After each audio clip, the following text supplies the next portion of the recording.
Hey everyone, so today I'm going to tell you how to make notes for Gpat. Now I have made all the notes in this one notebook, but you can make different notebooks for different purposes.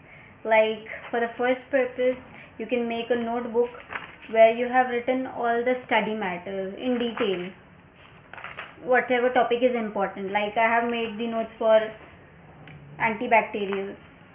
Then in the next section you could write the previous year question papers, and what I've done is I have written all the previous year question papers with different colored pens for different subjects. Like for pharmacognosy I've used red, for medicinal chemistry blue. That way it will be very easy to analyze it and study only the important topics.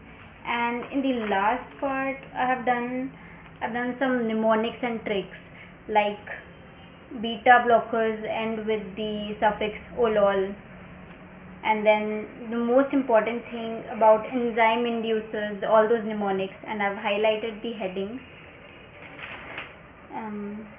Yes, so this is how you can just classify different types of things that you have to study and make notes effectively. You could even draw small structures that will be even more effective.